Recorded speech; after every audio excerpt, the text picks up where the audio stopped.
tenaga kesehatan dokter juga, Di tapi dokter. di Dia. perusahaan dokter tenaga kerja dia sifatnya. Oh, jadi dia yang melayani tenaga kerja karyawan ya. Jadi banyak itu Mas, Iya. karyawannya. Jadi sehari itu saya hampir 60 pasien. Satu hari 60 pasien. 60 pasien satu hari. Itu berapa jam selesainya kalau 60 itu? Nggak ada jam.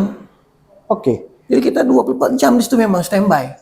Awal-awal mula saya datang ke Kabupaten Pali itu pada saat tahun 2015 Mas. Masuk lamar ke sini, datang ke sini diantar oleh orang Kemenkes ke provinsi, ya banyak teman-teman diantarlah lagi ke Pondok Kelabat Lematang Ilir. Tapi sebelum datang ke sini saya buka Google, nggak ada apa-apa di Bali, belum ada apa-apa. Kita ini butuh dokter katanya. Iya.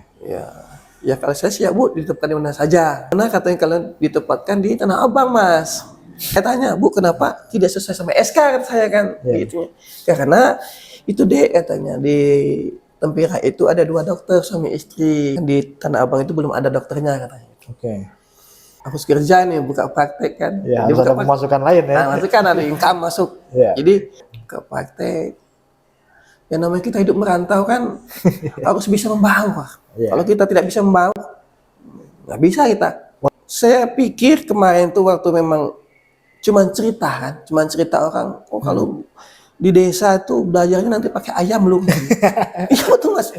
Pakai beras tuh katanya. Dua yang pakai beras. Nggak mungkin lah zaman sekarang masih ada kan. Iya. Tapi ternyata saya mengalami ada.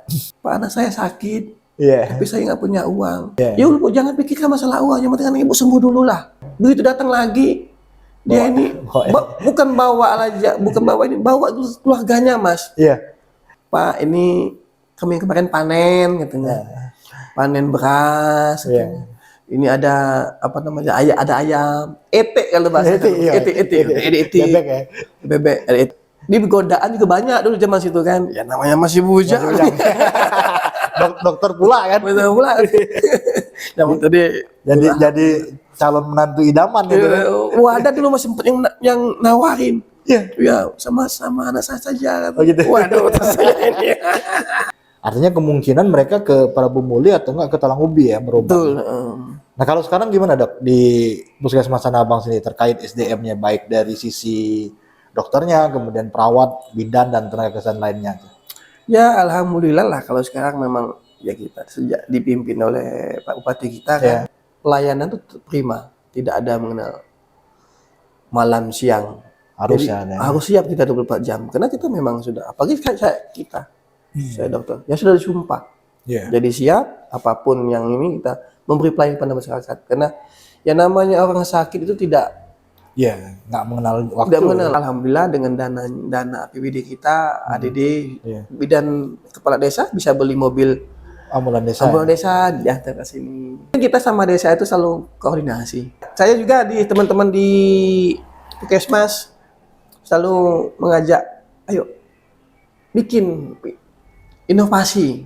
Dalam rangka memberikan pelayanan ke masyarakat. Jangan ada jarak antara tenaga kesehatan sama masyarakat. Kita sama. Ya bidan desa saya ada yang sakit kan nggak bisa dilalui. Kan tingginya 2,5 meter, gimana bisa lalui mereka kan? Jadi minjem perahu warga, mereka bergayung ke rumah yang si sakit tadi pasiennya kita obati. Jadi, ada di IG kami itu bisa dilihat di IG Puskesmas Mas. Jadi sampai segitunya perjuangannya untuk mendatangi itu ya. Mendatangi si pasien sakit kan. Alhamdulillah juga kita di Pali ini, saya angkat jempol Mas. Pemerintahnya benar-benar support. Benar-benar support. Kebetulan nih inovasi saya jalan disupport pemerintah, ya kan? Ngapa nggak enak saya melakukan kegiatan ini? Ada inovasi ini. Gimana sih kita ini menghadapi puasa terkait bagaimana kita menjaga kesehatannya? Karena ini kan puasa ini kan kita konsumsinya kan terbatas, artinya ada di sahur dan buka saja. Kadang-kadang konsumsi yang terbatas ini malah justru berlebihan kan. Apa istilahnya? Lapar mata. Jadi ketika udah nafsu ya. Cuman mata doang lapar. Sebenarnya ini nggak begitu lapar. Nah ini gimana nih dari mulai kita sahur kemudian sampai kita berbuka ini menjaga pola makan kemudian aktivitas kita. puasa ini memang sangat besar manfaatnya. Ini kita itu ya jaga pola makan saat sahur, jaga pola makan saat berbuka, dan jaga pola makan saat malam hari.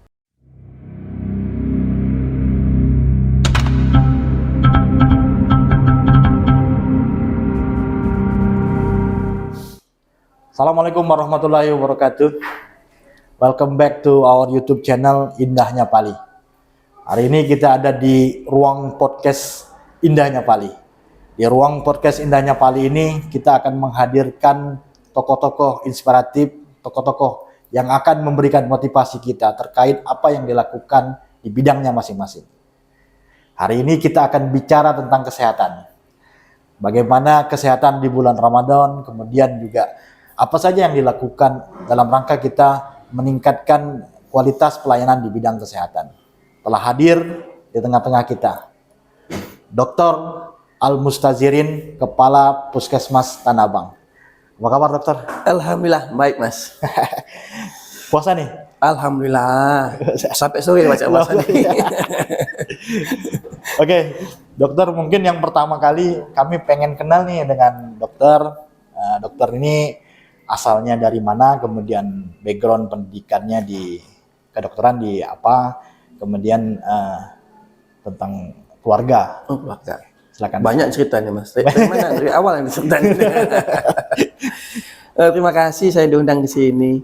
Jadi awal mula saya datang ke Kabupaten Pali itu pada saat tahun 2015 mas.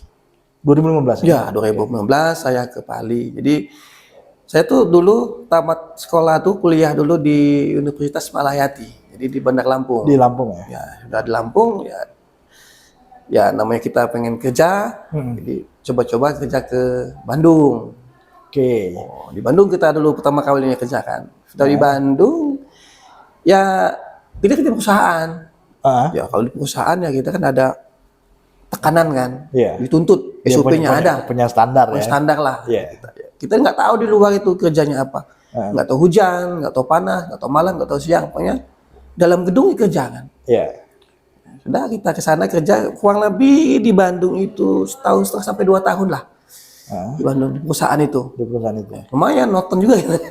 Itu di bidang apa tuh perusahaannya? Sama tenaga kesehatan dokter juga, Di tapi dokter. di perusahaan dokter tenaga kerja dia sifatnya. Oh, jadi dia yang melayani tenaga kerja karyawan ya? Jadi banyak itu mas, apa namanya karyawannya. Jadi sehari itu saya hampir 60 pasien. Satu hari 60 pasien? 60 pasien satu hari. Itu berapa jam selesainya kalau 60 itu? Nggak ada jam. Oke. Jadi kita 24 jam di situ memang standby. 24 jam. Biasanya kan ada sip-sipan tuh. 8 jam selesai, ganti sip baru gitu. Enggak ya? Artinya dia... Enggak, kita di situ. Cuman kita yang ganti itu perawatnya. Oh, yang ganti perawatnya? Perawatnya, kalau dokternya tetap di situ. Oke. Kalau fasilitas, ya memadai, cukup, luar biasa. Ya, tapi harus standby 24 jam itu ya. Enak lah situ enak ya mas. Kita kena undang siangan.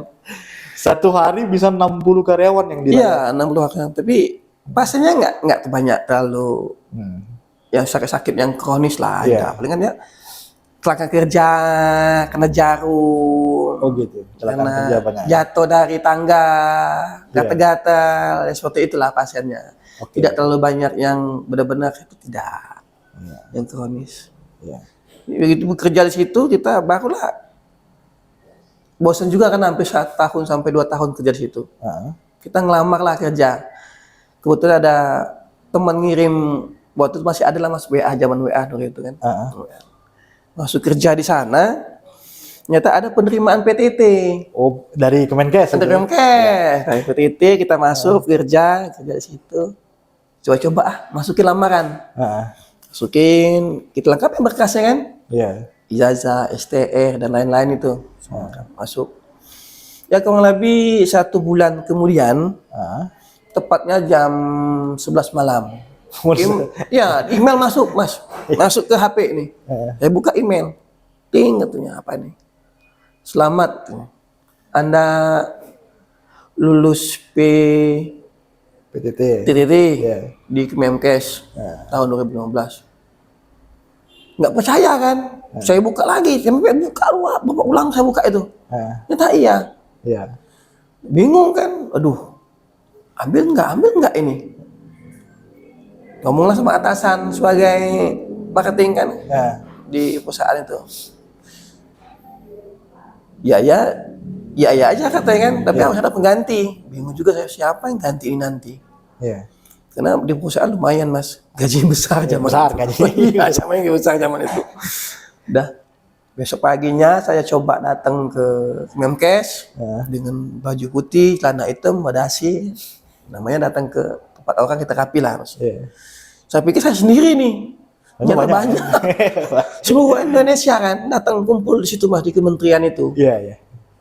Nah kita wawancara, tantangan kontrak. Langsung tantangan kontrak? Kontrak, terima.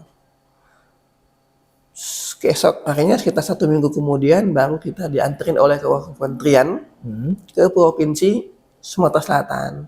Karena memang zaman dulu 2015 saya itu ada 2 orang memang yang diterima di kementerian PTT itu. Satu dokter saya itu cewek, Dr. Lika kalau nggak salah namanya. Kedua saya di penukar obat batang ilir. Langsung di Pali ya? Pali. Memang dulu waktu masukkan lamaran memang ada 2 kabupaten. Pertama di Oki, kedua di Pali. Ya. Saya pikir di Pali ini kenapa saya terima? Mungkin KTP saya mas. Karena KTP saya zaman dulu mubah. KTP-nya mubah? Bukan langsung penuh kelabatan mata ini, bukan. Mungkin lebih dekat kali. Lebih dekat ya, mubah di sini. Masuk lama ke sini. Datang ke sini diantar oleh orang ke Memkes ke provinsi ya banyak teman-teman diantarlah lagi ke Penukar Obat Matang Ilir. Tapi sebelum datang ke sini saya buka Google kan. Pas saya buka Google nggak ada apa-apa di Bali, belum ada apa-apa. Pada saat itu 2015 ya? 2015. Cuma ada saya lihat Google itu tugu kita yang di Simpang 5 sama banyak toko-toko presidium dulu. Yang terdetek di Bali. Oh ini paling anak nih. Pas saya lihat, ternyata iya bener. Memang dia ini kabupaten pemekaran dari Morenin. Ya sudahlah, saya jalanin aja lah dulu. Coba-coba. Baru 2 tahun ya kalau 2015 berarti pemekaran. Baru 2 tahun. Maret saya kesininya. Maret 2015. Itu penempatan awal di mana tuh? Penempatan awal pertama kalau di SK itu di Tempirai. Puskesmas Tempirai. Pertama kali apa Tempirai. Terus ketemulah sama kepala dinas saya dulu pertama kali, sama itu zaman Ibu Dr. Eni Jatila MKM. Jadi ketemu sama beliau kan, ngobrol-ngobrol sama beliau. Katanya, Dek kamu ini SK-nya katanya di Tempirai katanya gitu. Oh iya Bu, saya di Tempirai memang. Dek tapi di Tempirai ini sudah ada 2 dokter. Kita ini butuh dokter katanya. Ya kalau saya siap Bu, ditempatkan di mana saja. Memang itu sudah perjanjian. Gimana katanya kalian ditempatkan di Tanah Abang mas. Jadi di Puskesmas Tanah Abang. Waktu itu belum ada dokter di sana apa? Belum ada. Saya tanya, Bu kenapa tidak sesuai sama SK kata saya kan. Gitu. Karena itu deh katanya di Tempirai itu ada 2 dokter suami istri. Kalau nggak salah itu Dokter Buji sama dokter. Ya Dokter Buji, benar Dokter Buji. Kan di Tanah Abang itu belum ada dokternya katanya. Oh ya sudah Bu, siap kata saya. Nah, kamu tinggal di mana ya? Dokter ini tuh ya dia perhatian juga sama kita kan. Nah, kita tidak tahu kan di Pali itu seperti apa, Tanah Abang seperti apa. Belum tahu Bu tempat tinggalnya seperti apa. Oh di sana ada rumah dinas katanya. Silakan tinggal di rumah dinas. Siap Bu, izin kalau saya mau persiapan. Ya nggak apa-apa, yang penting kosek lah dulu lah ke Tanah Abang katanya. Kecamatan itu siap. Jadi 1 minggu kemudian saya cek lagi ke Puskesmas Tanah Abang. Ketemulah sama teman-teman di Puskesmas Tanah Abang. Jadi 2015 di Tanah Abang ya artinya. Tanah Abang. Dokter sudah berkeluarga dokter? Alhamdulillah sudah. Istri 1 aja mas. Anak 2. Anak 2. Jadi anak 2, yang satunya kelas 1 SD di Palembang. Sekarang. Istri juga di Palembang berarti? Istri sama di Tanah Abang. Di Tanah Abang. Cuman anak sekolah di Palembang. Yang satunya ikut kita 1 di Tanah Abang. Tapi waktu 2015 masih bujang. Awal masuk masih bujang. Masih ting-ting itu. Masih single ya? Masih single. Masih. Iya, dari 2016 16 Nikahnya 2016. misalnya. Oke. Di sana saya kapital. Jadi begitu sana, karena ya kita mau nikah kan, persiapan mau nikah ya butuh uang lah pasti kan.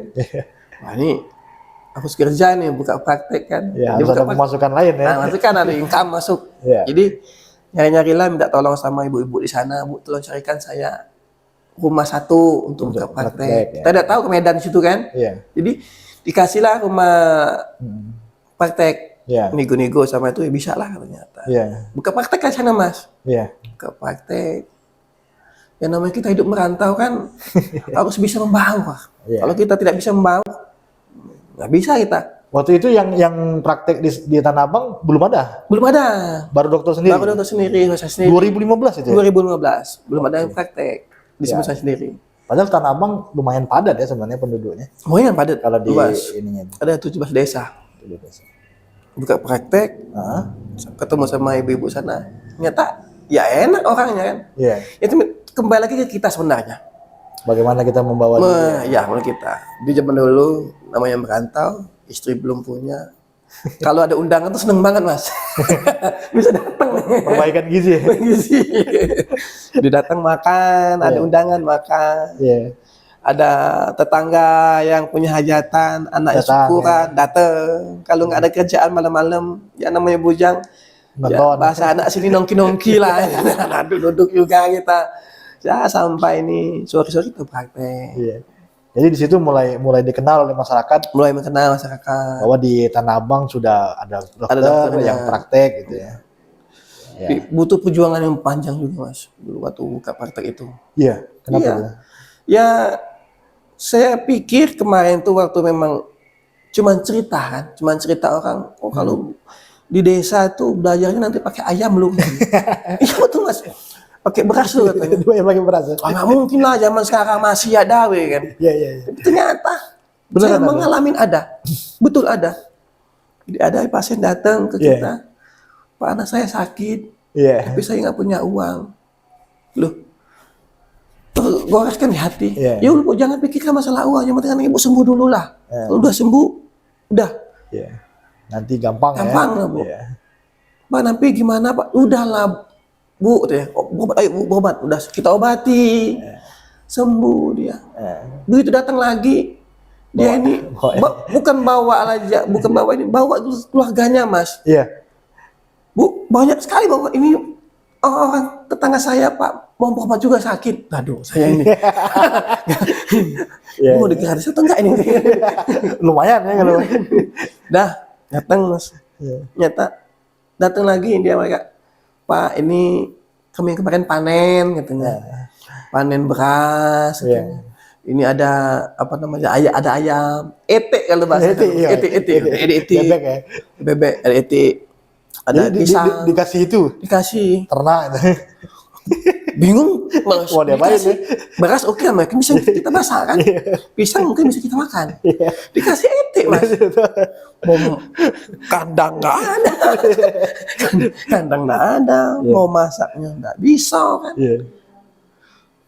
Nah etek itu Bu, maaf nih Bu, pikir apa dokter katanya.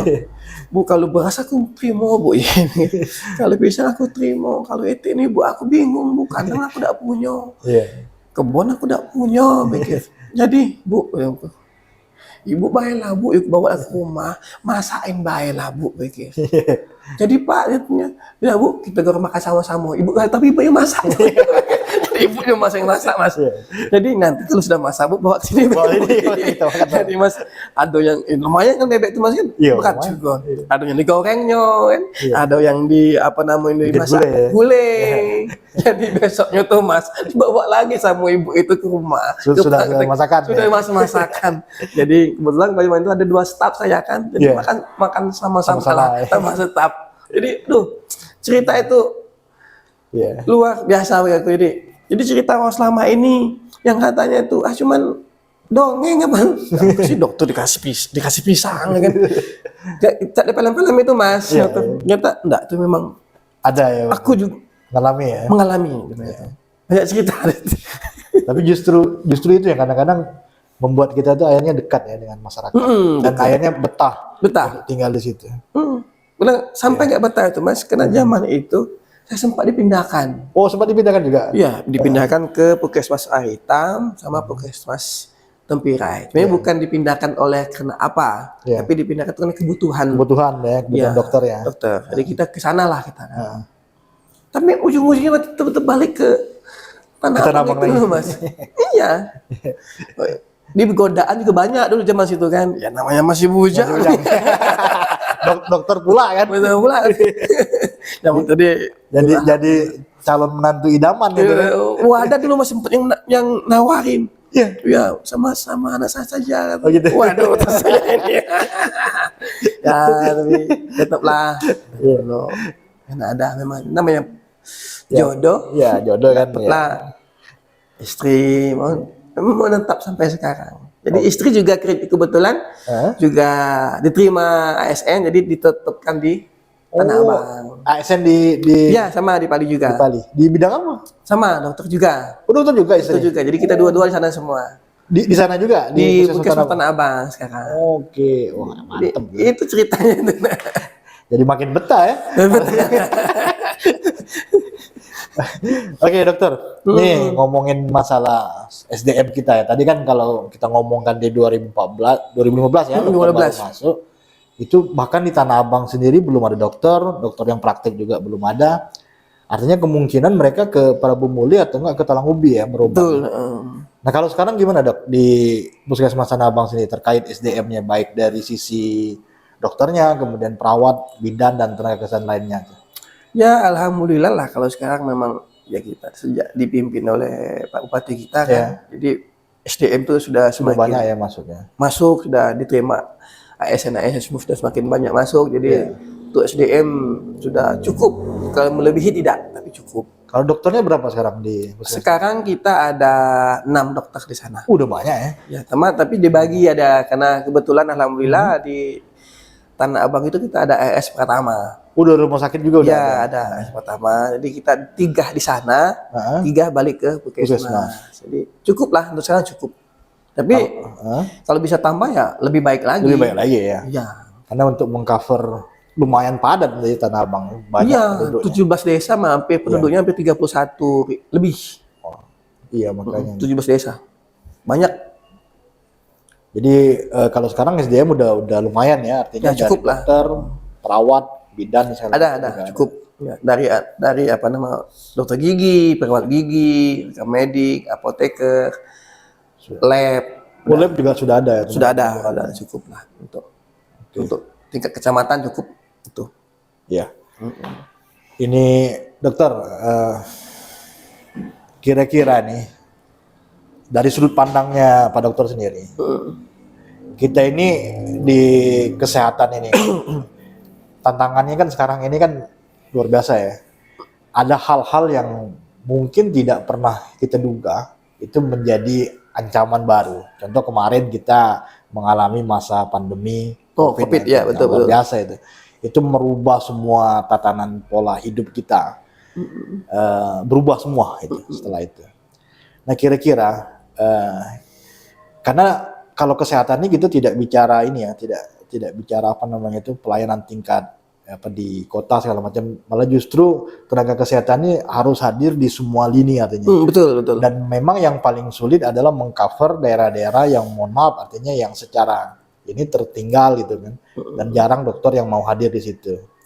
Nah kira-kira dari sudut pandang dokter sendiri, setelah kita mengalami masa pandemi ini, apa sih yang harus kita siapkan artinya, yang perlu kita lakukan supaya kita nanti bisa memberikan pelayanan yang prima, artinya yang paling baik untuk masyarakat dan mengantisipasi maksudnya tantangan di bidang kesehatan ini dari pandangan dokter. Ya kita ini memang kalau dunia kesehatan tuh siap ya. Ya. Jadi pasti ada lagi ke depan tuh pasti ada lagi. Ada lagi. Ya, kita menurut pandangan saya, kami sebagai tenaga medis ini selalu memberi preventif, edukatif sama masyarakat ya. Dan kita juga apalagi kita sudah ASN, ya, siap pelayanan itu prima, tidak ada mengenal malam siang. Harus. Jadi, harus siap kita 24 jam karena kita memang sudah apalagi kita Saya dokter. Ya sudah disumpah. Jadi siap apapun yang ini kita memberi pelayanan kepada masyarakat. Karena yang namanya orang sakit itu tidak nggak mengenal waktu. Tidak mengenal. Wah, besok kamu sakit ya? Datang ke dokter, janjian. Nggak bisa juga. Nggak bisa juga. Jadi kapan mereka sakit, ya sudah kita siap. Jadi tidak ada kapan ditunda nanti. Lagi kemarin sejak COVID kan kita benar-benar Indonesia, bukan hanya Pali, Indonesia, dunia digoncangkan sama. Ya alhamdulillah dengan kegigihan pemerintah kita. Ya khususnya Pali dengan sekuat tenaga bersatu, menyatu. Jadi alhamdulillah sekarang kita sudah bebas. Bukan bebas sih sebenarnya, pemerintah kita sudah memberi kelonggaran. Udah mulai agak ini ya, longgar ya. Dengan kelonggarannya UKM lain bisa bangkit lagi. Kalau dulu ya susah, Mas. Waktu zaman COVID ketemu aja susah. Alhamdulillah tetap sekarang sudah bisa kita. Dengan lain gitu ya. Kita tetap jaga prokesnya, tetap ketemu, cuci tangan, masker, itu tetap waspada. Tidak boleh kita langsung, wah ini bebas COVID ini sudah ini nih. Ya jangan juga. Siap kitanya. Wilayah kerja Puskesmas Tanah Abang ini ada 17 desa ya. Itu gimana caranya dokter untuk membangun sistem kayak peringatan dini ya, dalam hal kita melihat kondisi kesehatan masyarakat ya. Karena kesehatan masyarakat ini kan banyak nih, terutama kaitannya untuk penanganan balita, ibu hamil segala macam. Di setiap desa yang ada di ini sudah ada belum bidan desa atau perawat desa atau pos kesehatan desa? Iya. Kalau di Tanah Abang seperti apa itu? Ada. Jadi di Puskesmas Tanah Abang itu memang wilayahnya kalau di Kabupaten Pali besar. 17 desa, Mas. Jadi desa yang paling jauh itu dari Puskesmas itu sekitar 20 kilo. Lumayan ya? 20 kilo dari Desa Modong namanya. Itu di perbatasan. Tapi bisa kita lalui dengan jalur darat. Jalannya bagus. Ya. Jadi setiap desa itu kita sudah tempatkan Poskesdes. Ada Poskesdes. Ada Poskesdes, satu desa ada Poskesdes. Malah ada satu desa ada Pustu. Jadi kita di 17 desa itu ada Poskesdesnya dan ada juga Pustu. Jadi Pustu tidak semuanya, cuma ada 3 desa. Itu ada Desa Curup, Desa Harapan Jaya, sama Desa Pandan ya. Pandan di ujung juga ya. Di ujung juga, tengah-tengah jadi dia. Nah, di sana kita tetapkan bidan desanya. Ada bidan desa. Ada di Indonesia, ada perawatnya, kita tetapkan kata-kata 1 sampai 2. Di setiap ini Poskesdes. Ada 1 sampai 2. Tapi ada juga yang 3 dan 4. Kita lihat kondisi si wilayah tersebut. Kalau memang luas, kita taruhkan dia. Bagaimana cara saya mengkoordinir itu? Jadi kita di Puskesmas itu ada namanya kegiatan Minlok. Apa tuh? Minlok. Iya, Minlok. Jadi Minlok itu rapat kecil. Jadi kita undang setiap bulan, kita undang mereka ke Puskesmas. Di sanalah tempat kita menceritakan apa kendala-kendala teman-teman yang ada di lapangan. Jadi begitu mereka dapat kendala, nanti kita bikin tim, ada tim utuh namanya. Mereka bikin yang pemasaran mereka tadi, kita tujukan ke lapangan. Ini. Ada tim utuh. Ada tim utuh kita di Puskesmas. Jadi kita turunkan ke lapangan. Ternyata banyak. Ada yang kurang obat, ada yang kurang. Ya macam-macam lah banyak Mas namanya desa. Kita tanggungin, kita bantu. Memang kalau kita bisa selesai di Puskesmas, ya kita selesaikan. Kalau kita memang tidak, ya kita punya atasan lagi kan. Kita selesaikan di atas. Jadi memang ada penuh tingkat-tingkatan. Dan selain di bidan desa, kita juga ada kepala desa. Kita selalu bawa koordinasi lah sama kepala desa. Soal koordinasi. Dia yang menguasai wilayah. Menguasai wilayah, punya ruangan. Karena di desa, ya ibu-ibu bidan kan, ibu perawat ini kan mereka yang punya wilayah. Jadi mereka yang lebih paham. Ada yang jaraknya jauh. Misalnya contoh ibunya hamil, tidak punya kendaraan, kan kita tidak bisa Jadi, nah sekarang alhamdulillah dengan dana APBD kita, ADD, bidan kepala desa bisa beli mobil Ambulan desa. ambulan desa, diantar ke sini, diantarkan ke puskesmas, diobati. Yang penting kita sama desa itu selalu koordinasi. Lagi zaman sekarang sama zaman canggih, ya semuanya kita bisa terungkap. Ya, nah, saya juga di teman-teman di puskesmas selalu mengajak, ayo bikin inovasi di desa. Ya ada beberapa teman-teman di bidang desa itu buat inovasi, ada. Banyak dalam rangka memberikan pelayanan ke masyarakat ya. Masyarakat, biar masyarakatnya tersentuh. Dan saya juga sering ngajak teman-teman ngobrol di forum. Jangan ada jarak antara tenaga kesehatan sama masyarakat. Kita sama. Mereka juga butuh. Jadi mereka tuh harus disentuh. Kalau tidak disentuh mereka, tidak diingatkan mereka, ya tidak bisa mereka. Ada yang malu. Kadang yang mereka lupakan dengan sakit-sakit ini, mereka datang. Kalian yang datang ke desa, kalian datang ke rumah. Ya alhamdulillah lah. Sampai saat ini saya pimpinan Puskesmas Tanah Abang sama masyarakatnya, sama bidan desanya, sama kadesnya, lintas sektor lah mas. Selalu akan berkami. Apalagi kemarin sempat kita di Desa Curup dilandang banjir. Luar biasa. Hampir 2,5 meter itu mas tingginya. 2,5 meter? 2,5 meter di Curup. Itu di areal pemukiman atau di kebun-kebun yang ini tuh? Ada yang area pemukiman, ada yang di kebun. Kita datang bergondong-gondong sama kepala desa, Pak Camat. Sempat Sekda juga datang ya? Ya, Sekda datang. Apa namanya, Pak Wabub datang. Jadi pemerintah benar-benar sudah. Jadi apa itu yang dihadapi masyarakat nih terkait banjir sekarang? Ini luar biasa nih banjir. Hujan juga masih terus ini. Masih, jadi bantuan-bantuan dari pemerintah kita, ya, dari kepolisian, dari Pak Bupati kita, dari Pak Wabub, Pak Sekda, dari masyarakat sendiri, Pak Desa, memberi bantuan dari OPD, air bersih yang jelas mas, dari apa namanya? Ya air bersih yang paling susah ya. Dibantu makanan. Alhamdulillah sekarang sudah mulai menyusut, akhirnya dibantu sama kita. Ya mudah-mudahan itu tuh memang kalau cerita dari zaman dulu Desa Curup itu memang sering banjir. Di aliran Sungai Lematang itu ya? Iya, Sungai Lematang itu. Jadi kita dari tim medisnya kebetulan zaman waktu Curup saya siap dua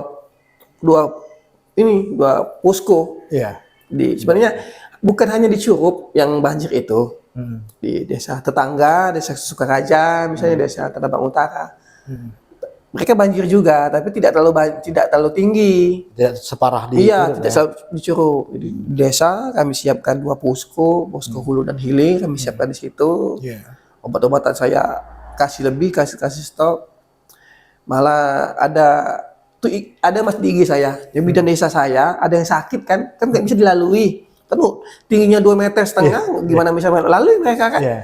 Jadi minjem perahu warga, mereka bergayung ke rumah yang si sakit tadi pasiennya, kita obati.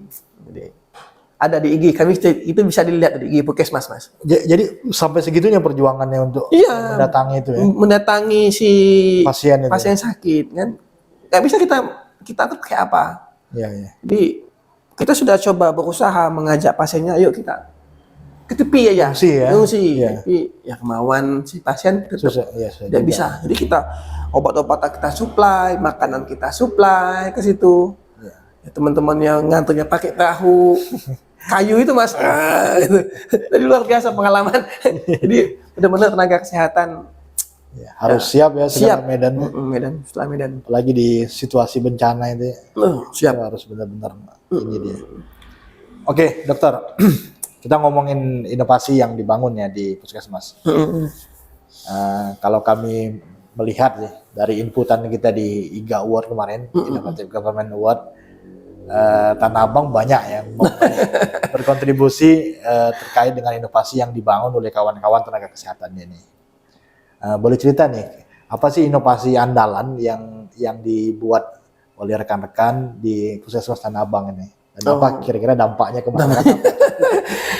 Itu kerjaan teman-teman di lapangan, Mas. Di lapangan. Banyak sih memang. Saya dari zaman 2018 memang. Iya. Zamannya Dokter Dia. Dokter Dia ya. Dokter Dia. Sudah ada memang motivasi. Dokter Cindy sudah ada juga. Iya. Zaman Dokter Cindy itu apa ya? COVID ada. Iya. Jadi kita ada 25 inovasi memang di Puskesmas Tanah Abang itu. Di Puskesmas Tanah Abang? Iya, baik di desa maupun di tingkat puskesmasnya. Puskesmas. Ada memang mereka sudah kata-kata sudah jalan. Sudah jalan, kita kembangkan. Jadi kita kembangkan ada malah sudah ikut yang tingkat ke provinsi. Oke, ikut ini kompetisi di situ. Kompetisi. Yang satu itu Jati pergi ke Pesta Mami. Jati pergi ke Pesta Mami. Ya. Itu di tingkat kabupaten alhamdulillah tingkat 1. Terus di tingkat provinsi itu 3 kalau nggak salah. Itu di lomba di dinas kesehatan ya, tingkat provinsi. Ya? Untuk tenaga kesehatan ini ya. Ya, satu lagi tentang DM, buku kontrol DM itu. Lab ya, di dunia lab. Jadi dapat di sini juga 1, di tingkat provinsi dapat 2. Oke. Kalau Jati pergi ke Pesta Mami. Itu apa tuh? Jadi tentang apa? Jangan takut pergi ke dokter gigi di masa pandemi. Oke. Oh, jadi dia ini pelayanan kesehatan gigi. Jadi kenapa saya ada inovasi itu? Jadi pas saya masuk ke Puskesmas Tanah Abang, saya ngobrol-ngobrol lah sama dokter giginya, Dokter Aryo. Dok, kok kecil ya orang datang ke puskesmas kita ya periksa gigi. Ada apa, Dok? Ya kena pandemi ini, Dok. Apa aku pikir kendalanya? Kendalanya kok dikit kunjungan kita. Ya itu, Dok, mereka takut katanya. Oke. Dokternya takut atau pasiennya takut nih? Oh enggak, Dok, saya siap katanya. Siap katanya dia. Kenapa begitu, Dok? Ya pertama, Dok, katanya kita namanya membuka mulut, Dok, katanya. Harus kita periksa dulu. Periksa apa nih, kepikir? Ya harus swab antigen katanya. Loh, kenapa tidak kita lakukan? Tidak ada ininya, Dok. Susah kita dapat itu. Oh ya, kendalanya di ininya ya. Di dia apa? Swabnya. Alkesnya. Oke, kita gitu. Dok, bisa bikin inovasi? Bisa, Dok, katanya. Ada namanya katanya. Ini, Dok, katanya. Wah, Pak. Saya ngelihat lirik dari apa namanya itu namanya aja ya berarti. Cantik nih pikir ini. Apa namanya pergi ke pesta Mami. Pasti orang penuh tanya nih. Ada apa ini? Jadi menarik perhatian. Menarik perhatian kan. Oke, Dok. Nanti saya terima kasih infonya, saya panggil lagi. Terus saya panggil nih apa namanya bendahara saya. Gimana nih? Anggaran, Mbak ini, gimana ceritanya ini? Ada peluang ternyata. Untuk bisa support itu. Untuk support ini. Oke, kita support. Kita rapat lagi sama dokter giginya, Dok. Saya sebagai pimpinan, saya support apa namanya inovasi dokter ini, apa yang dokter inginkan, ini, oke, saya butuh ini, saya siapkan, saya undang bendahara, tolong dicatat ini apa yang dibutuhkan oleh dokter giginya, biar pelayanan kita gigi tercapai. Oke, tercatat, udah dicatat, saya tunggu perkembangannya 1 bulan, 2 bulan, 3 bulan dengan apa namanya, saya minta tolong juga, kita ada tim humas Mas namanya. Ada apa? Ada tim humas kita di. tim humas. Iya, tim Tanah Abang. Yang mau publikasi. Publikasinya. Saya panggil tim humas. Tim, tolong ini publikasikan inovasinya ini biar masyarakat tahu dan masyarakat tuh kalau datang ke apa namanya puskesmas ini nggak takut periksa gigi. Kita sayang loh tim humas ini. Kita ada dokter gigi tapi tidak digunakan, tidak dimanfaatkan. Sayang. Oke, Pak, kata mereka udah tiap hari. Jadi dikasih kasih info, sampailah. Saya tunggu 3 bulan kemudian laporannya. Ternyata dokter sempat naik. Langsung naik. Langsung naik. Jadi masyarakatnya aman, masyarakatnya enak, dokternya yang berisa juga enak. periksa labnya aman, jadi kena sudah kita hafal. Ya, jadilah sekarang apa namanya motivasi itu ya berjalan. Jadi alhamdulillah sepertinya Dr. Aryo itu dia juga ingin mengembangkan, kalau bisa jangan di Tanah Abang aja katanya. Jadi replikasi ke tempat lain. Tapi itu butuh proses kita butuh proses, kita ngadep lagi ke itu. Karena memang hadirnya inovasi kan memang untuk mencarikan solusi ya terkait keadaan. Karena memang keadaan kemarin apalagi di masa pandemi memang unik ya. Karena kita semuanya nggak tahu kan, baru kali itu kita mengalami, bahkan dunia pun baru itu. Iya betul. Dan kondisi yang banyak membatasi ruang gerak jalan kita, sehingga memang butuh inovasi untuk jadi terobosan. Ya. Oke, selain itu ada yang lain? Ada. Nah sekarang kami lagi, alhamdulillah 2 minggu yang lalu saya dapat kabar dari pengelola program. Ternyata pengelola program itu, Pak, kita dapat dapat apa namanya rezeki apa nih mikir? Kita dapat juara 1 Pak katanya. Berdiri saya nih, apa nih satu nih katanya? Hal mengenakan kalau udah dapat juara itu kan, hal mengenakan. Kita dapat IFA Pak, juara 1 tingkat kabupaten. Oke. Alhamdulillah. Loh, pemeriksaan IPA itu ya? Kok kamu lesu pikir?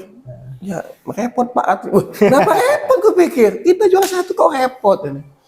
Ya Pak, ini rencananya mau dilombakan lagi ke tingkat provinsi.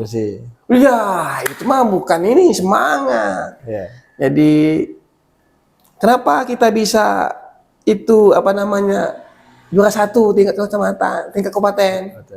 Nah kita ada istilahnya inovasi juga. Itu namanya Garpu Tala. Jadi gerakan jemput bola pada pasien IPA. Jadi kita datengin ke desa-desa. Jadi untuk screening ya artinya? Untuk screening, jadi pemeriksaan. Jadi kita datengin ke desa-desa melalui ke polin. Itu tidak bisa kan namanya orang meriksa. Meriksa itu dulu, sebenarnya agak sensitif. Jadi butuh pendekatan yang ini. Benar. Sebelumnya memang saya sudah melakukan komitmen. Iya, komitmen sama desa, sama kecamatan, sama ibu PKK. Semua lintas sektor. Tindak pendidikan, KB. Jadi mereka kita datang ke sana, kita melakukan pemeriksaan di Polindes, minta tolong sama ibu PKK-nya, kecamatan atau desa, bu kadesnya, minta datengin. Apalagi zaman sekarang kan susah. Kita datengin, kita periksa, kita periksa sana. Itu lagi susah juga kita datengin pasien nih. Oke, saya minta tolong. Mereka nih kadang-kadang kalau datang sini nanti bayar. Saya panggil lagi tim humas. Ayo publikasikan lagi nih Pak nih, gratis, bikin besar-besar gratis. Ini program pemerintah. Alhamdulillah juga kita di Pali ini, saya angkat jempol Mas. Pemerintahnya benar-benar support. Benar-benar support. Kebetulan nih inovasi saya jalan, disupport pemerintah, ya kan? Ngapa nggak enak saya melakukan kegiatan ini? Ada inovasi ini. Jadi ada sembako. Jadi biar ibu-ibu itu menarik minat. Jadi banyak lah datang. Berisa ke IPA. Datang. Sampai tim saya itu yang berisa IPA tuh kewalahan. Saking banyaknya mau datang masuk. Nah, itulah jadi inovasi kita Garpu Tala tadi. Sampailah ke level kabupaten, dan ini dalam bulan mungkin tahun-tahun ini akan dilombakan lagi ke tingkat kecamatan, tingkat kabupaten, tingkat provinsi. Mudah-mudahan tingkat provinsi nanti ya berkat dukungan Ibu PKK, kabupaten, kecamatan, desa, pasti karena ini bapak kita lah, bupati kita lah. Kalau tanpa beliau juga nggak bisa ini anggaran sih. Karena kaitannya memang ke ibu-ibu ya, makanya PKK juga ikut ya hadir. Ya Mas, kalau mereka periksa itu kan harus izin dulu sama suaminya. Iya. Namanya itu mau dibuka. izin area sensitif. area sensitif. Makanya memang ini pemeriksaan ini juga kesadarannya memang harus dibangun ya. Ya, Karena nggak semua orang itu aware, sadar tentang bahaya di area tersebut. Gitu. Nah itu. Makanya harus Itu pernah saya zaman 2015 Mas ya. Zaman 2015 dulu. Kita dulu masih banyak loh yang dukun beranak Mas ya. Di sini? Dulu ya, masih ada dulu tuh. 2000 masih ada. Jadi dia lebih percaya ke iya, saya kaget juga. Gitu ya? Kaget juga dulu kan. Loh, kok begini nih. Lama-lama pendekatan. Iya. Makanya butuh pendekatan masyarakat. Masyarakatnya kita undang dulu Mas, ini dibilang mantri bukan. Dibilang ini bukan pendekatan, kita ajak. Metode pengobatannya artinya bukan melalui medik ya? Iya dulu tuh, waktu zaman 2015. Iya. Kita ajak pendekatan. Nah, alhamdulillah dengan pendekatan kita, mereka sekarang sudah tidak ada lagi. Sekarang syukur saya alhamdulillah. Sekarang sudah ke puskesmas semua. Sudah balik ke Pokesdes, sudah balik ke Puskesmas, sudah rumah sakit. Apalagi kan sekarang zaman sudah enak. Iya. Kita ke pendopo, jalannya bagus. Aksesnya bagus, jalan bagus. Luar biasa. Tidak ada lagi sekarang. Alhamdulillah saya senang banget itu. Dulu susah. Repot kita Mas dulu tuh. Waduh, beda zaman sekarang kok masih ada. Jadi, memang kita tuh di Puskes tuh inovasi emang. Yang ini ya, yang mendrive kemajuan itu ya. Karena butuh terobosan, apalagi setiap wilayah itu pasti berbeda. Karakter masyarakatnya beda, kemudian budayanya beda, mindset berpikirnya juga berbeda. Makanya setiap desa, setiap puskesmas, kecamatan, memang dia harus punya terobosan ya, inovasi sesuai dengan persoalan yang dihadapi. Iya. Benar. Kita pendekatan kita sama masyarakat memang harus intens. Jadi sekarang yang lagi dijalankan inovasinya 25 inovasi. Lumayan kreatif berarti ya. Ini teman-teman itu kesehatannya makanya motivasi teman-teman sendiri macam-macam. Artinya ketika menghadapi problem, menghadapi masalah, mereka malah justru menghasilkan inovasi yang menyelesaikan persoalan. Iya, menyelesaikan. Oke dokter, terakhir nih kita ngomongin sekarang kita lagi bulan puasa nih. Boleh dong kita dapat pencerahan, dapat tips gitu. Gimana sih kita ini menghadapi puasa terkait bagaimana kita menjaga kesehatan ya? Karena ini kan puasa ini kan kita konsumsinya kan terbatas, artinya ada di sahur dan buka saja. Kadang-kadang konsumsi yang terbatas ini malah justru berlebihan kan. Apa istilahnya? Lapar mata. Jadi ketika udah nafsu ya. Cuman mata doang lapar. Sebenarnya ini nggak begitu lapar. Nah, ini gimana nih? Dari mulai kita sahur kemudian sampai kita berbuka ini menjaga pola makan, kemudian aktivitas kita. Ya, puasa ini jangan jadi kendala. Ya. Jadi kendala puasa ini memang sangat besar manfaatnya buat kesehatan kita sendiri. Betul. Yang penting kita itu ya jaga pola makan saat sahur. Jaga pola makan saat berbuka. Dan jaga pola makan saat malam hari. Kenapa saya bilang pola makan dijaga saat sahur? Ya hindarilah makan makanan itu yang mengandung gula. Gula penting untuk meningkatkan energi, dan jangan berlebihan. Jangan minum soda. Ya, jangan terlalu banyak juga makan yang garam. Ya garam juga penting kan. Tapi berlebihan juga. Intinya jangan berlebihan ya. Berlebihan cukup itu. Jadi puasa itu jangan jadi kendala. Itu. Terus makan malam ya kita kan sebenarnya kalau makan itu ya berbuka itu minum air putih secukupnya dulu, minum kurma, baru kita lanjutkan ibadah, sudah itu baru kita makan ya. Habis sholat isya atau habis sholat tarawih baru kita makan. Dan kadang-kadang kita ini salah nih. Nafsu tadi kan, begitu kita ngelihat, wah ini makan banyak nih, makan dulu, lupa, kenyang kita kan. Susah jadinya kita mau ngapa-ngapain. Jadi harus benar-benar dijaga pola-pola itu. Jadi ditambah lagi selain itu pola makan sehat-sehat, kita juga harus beraktivitas fisik. Ya minimal 1 hari itu ya 15 sampai 30 menit. ya. Ya, tapi kalau dalam kondisi yang melelahkan, Ya, jangan juga ya. jangan juga dipaksakan. Jangan, ya. Nanti batal kan puasanya. Iya. Itu hindarilah harus olahraga, terus makan makanan. Ingat, kalau yang punya emak, kalau katanya, kalau bahasa sekarang tuh, ini Pak Dokter sering nyeri sakit sini ya, nyeri lu hati. Kalau bahasa medis itu kan gastritis ya kan. Nah, itu sering terjadi. Nah, kalau yang punya skitma, ya harus jagalah. Ya, berarti pola makannya hindari yang namanya makan asam-asaman. Ya, nanti dia mengininya ya. Hindari meningkatkan. Hindari ya makan makanan yang soda, yang berbau soda. Hindari. Ya kalau misalnya yang punya kebanyakan sih kalau yang belum puasa ini ya itulah biasanya nyeri ulu hati. Ya, kendalanya. Nyeri ulu hati, ya kencing manis atau DM atau darah tinggi. Dan tetap harus jaga pola yang memang sudah punya sakit dan punya riwayat sakit. Iya. Jangan sungkan-sungkan datang ke dokter. Konsultasi ya. Konsultasi. Ya. Gimana caranya obatnya diminum, makannya gimana, seperti itu. Ya. Intinya kalau saat puasa itu jangan jadikan puasa itu baik. Iya.